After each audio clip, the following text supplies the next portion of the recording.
आणि आता देवेंद्र फडणवीस बोलत आहेत। घटनेवरून आरोप होत आहे की उद्धव ठाकरे यांनी तिथले जे उद्योग होते ते आधीच हलवण्याचं म्हटलं होतं, पण त्यानंतरही सरकारने हलवले नाही। आरोप होत आहे अंबादास दानवे आणि नाना पटोले यांच्याकडे। असं आहे,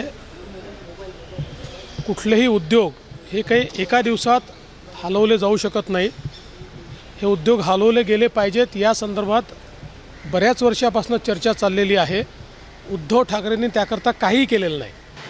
मला त्यांनी केलेला एक निर्णय फाईलवरचा दाखवा, एक की त्यांनी फाईल मूव्ह केली आहे असा एक निर्णय दाखवा, काही केलेलं नाही। पण मला असं वाटतं की या घटनेचं गांभीर्य लक्षात घेतलं पाहिजे आणि या सगळ्या उद्योगांना अल्टरनेट जागा दिली पाहिजे। त्याकरता निश्चितपणे सरकार पुढाकार घेईल। पुणे में जो एक्सीडेंट हुआ था उसके बाद से महाविकास आघाड़ी का आंदोलन हो रहा है, क्या कहेंगे?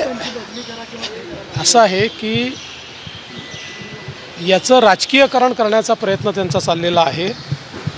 या संदर्भात जी काही कारवाई पोलिसांनी केली पाहिजे ती सगळी पोलिसांनी उघडपणे केलेली आहे।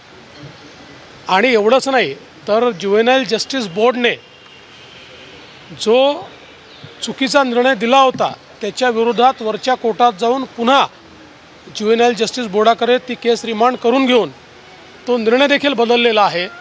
पहिल्यांदा पबचे जे मालक आहेत, मुलाचे जे वडील आहेत, यांना देखील अरेस्ट झालेली आहे। त्यामुळे अतिशय कडक कारवाई या ठिकाणी झालेली आहे। पण प्रत्येक गोष्टीचं राजकीयकरण करणं असा हा जो उद्योग चाललेला आहे हा काही योग्य नाही आहे। भाऊ दानवेकरांनी तुम्हाला पत्र लिहिलं, मी बघितलं नाही, मला माहिती नाही। शालेय अभ्यासक्रमाचा जो आराखडा आहे त्याच्यात मनुस्मृती असल्याचं सांगताय। काँग्रेसकडून मनाचे श्लोक मनुस्मृती असण्याचं सांगण्यात येत आहे। असल्या फालतू गोष्टींना मी उत्तर देत नाही आणि मला असं वाटतं की हल्लीच्या काळात त्यांना उद्योग उरलेले नाहीत। त्याच्यामुळे वाटेल तसे आरोप करायचे, काहीतरी बोलायचं चाललेलं आहे। मनाचे श्लोक जे आहेत हे या महाराष्ट्रामध्ये वर्षानुवर्ष त्या ठिकाणी म्हटले जातात, ऐकले जातात, बोलले जातात। त्यामुळे आता ते अभ्यासक्रमात आहेत की नाहीत हे मला माहिती नाही, मी ते काही तपासलेलं नाही।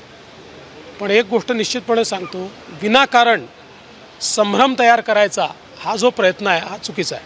भाऊ राज्य दुष्काळाच्या एबीपी माझा, उघडा डोळे बघा नीट।